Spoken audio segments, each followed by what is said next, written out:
Well, joining us on this broadcast is our special guest, Brigadier Sanal Kumar, who is also the ex-defense attaché from Beijing.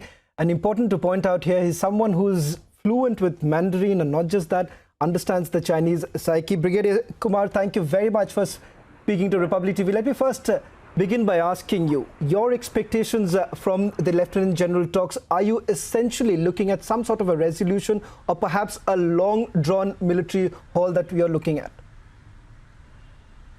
Thank you for having me on the talk. Personally, I think there'll be slightly protracted negotiations. There will be talks about talks, and there will be at least the whole day we will spend talking. And at the end of it, maybe both of us will decide to be slightly wiser and kinder to each other than earlier.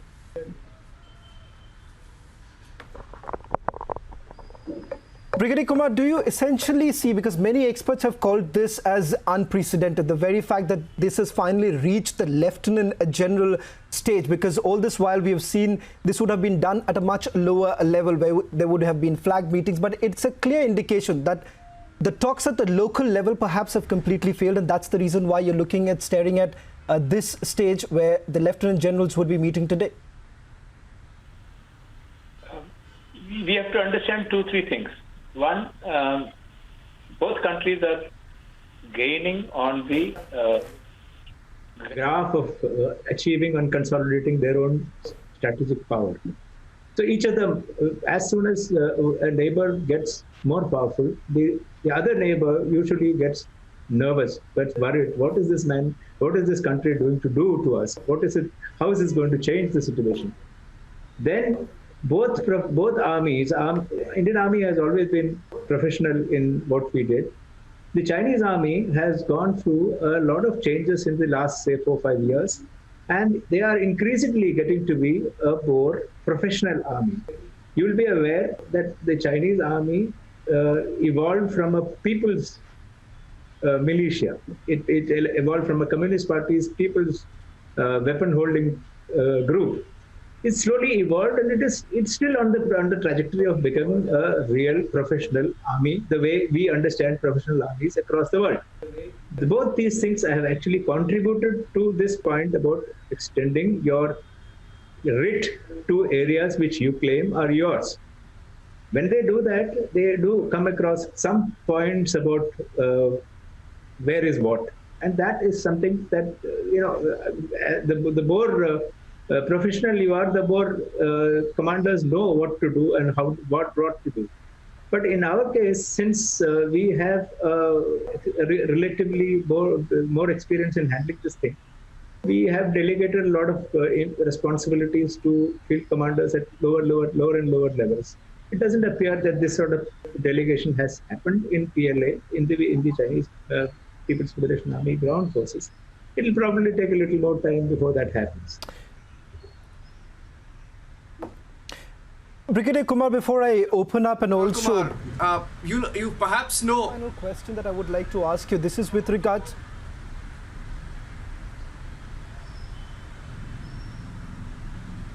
Brigadier Kumar, if I can just continue with one question before I open it up and also get our executive editor, Abhishek Kapoor, so that he could also ask some more questions to you.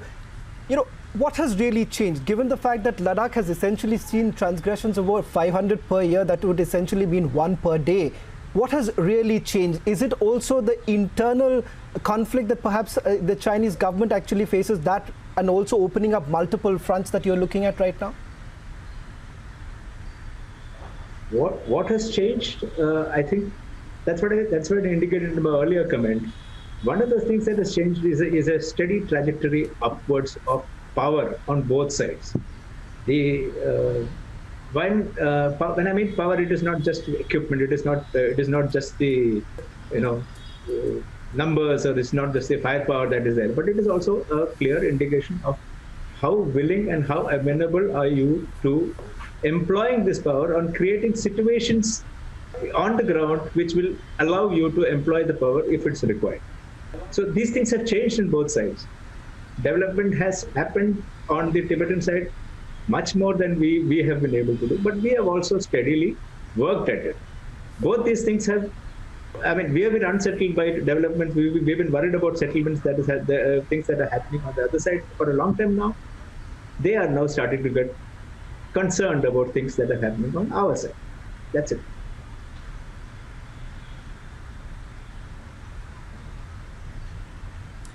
I'm curious about what you just said, Brigadier Sanal Kumar. This was going to be my next question, because in the previous talks that have been held in the last few days and weeks, we've been told, and we've been getting in reports of some unusual and I can say, unreal demands from the Chinese side, even at the junior officer level talks that have been held. Sources are saying that these are not demands that they can take up at their level. So when you spoke about how they're more worried about India's position that has been taken, do you think this is the crux of the issue, and they forced this issue to perhaps escalate, and they want it to be taken up at a higher level? So perhaps trying to deal with a mix of what's happening with India's global fight against COVID, where we have also supported or taken a rather anti-China stand. And is that the real issue in your sense, Brigadier Kumar? Perhaps to exert pressure. Starting from the second point first, I don't think we have taken anti-China stance in the COVID thing. We have just gone by a requirement which the United Nations and the World Health Organization has said about the need to establish where and how it is happening. If if you were the Chinese, you probably think it is anti-Chinese, but it is not. It's a very open and very scientific sort of approach to determining the causes of it. So, as far as we are concerned, it is not anti-China. We are not looking at anti-China in that at all. We are looking at how to trace where and how to take future precautions for it.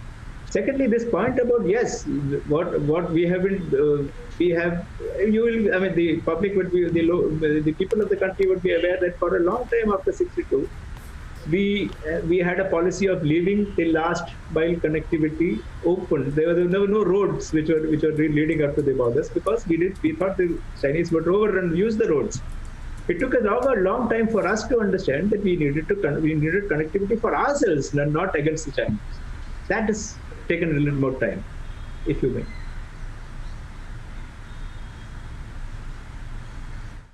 Well, Niranjan, I hope I have answered your question. I would say, let's not bluff. Yes. Yeah, no, this is Abhishek Kapoor, Brigadier Kumar. I am joining in the broadcast with you. I'm in the studios here. I would say, let's not bluff ourselves. Can we be direct? The Chinese, what they have done in the eastern Ladakh sector is aggression. It's aggression aimed at some strategic objective, and it is a breach of trust. It is a breach of understanding, breach between Prime Minister Modi and President Xi Jinping. It is not something which has been done at a brigade commander level. It has come right from the top, possibly from Beijing, if not from the theatre command headquarters. And that is the reason why India also has to call the bluff of Chinese and not indulge in any niceties. I agree to that point about we should not indulge in niceties. But the point is that you can choose friends, but you can't choose neighbors. You have to find what they call a modus vivendi. You have to find a way to live with. When you find a way to live with them, it is easier to live with them if you are nice.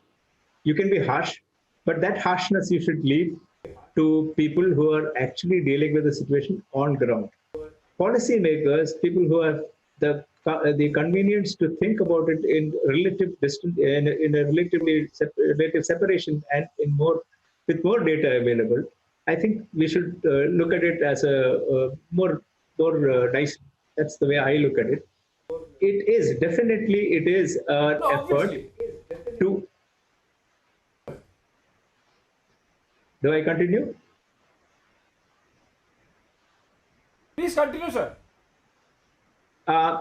It is obviously not something that is started at the lowest level. There is a little bit of higher level coordination, higher level intent about it, which I agree. But that is something that we should know, and we should not take. We should not escalate to that level that it can't be handled. The point is that maturity at every small level has resulted in not a single angry bullet being fired on the India-China border since 1967. I think it is a good thing to continue. Because if bullets were to be fired, then we would actually escalate costs a far lot more. Right, sir. No, but you see, it's not about bullets being fired or, escalating tensions to a level where we start thinking in terms of war. What is important is that there is a certain strategic objective to pin down India, to kind of, give a bloody nose and try to show to the world that there is a strategic imbalance and that should always be maintained, and it's a message being sent across to Delhi. And in that sense, our response also has to be strategic, long-term, and keeping in mind that the Chinese, whatever they might say in Wuhan and Mamallapuram, are continue to, be guided by their Middle Kingdom complex. Responding to that point, yes. And that is not unique to. I don't think we should make it unique only to China. Every country likes to retain a certain advantage when it deals with its own neighbors. The advantage when you deal with friends is that the advantage is give and take, lots of give and take. When you know that this friend can be a potential challenger to your position, then that gains a little rough edge, and that is what we are seeing from 1949 downwards. This is the rough edge that we are seeing, and the only answer to rough edge is to be able to provide a rough edge yourself.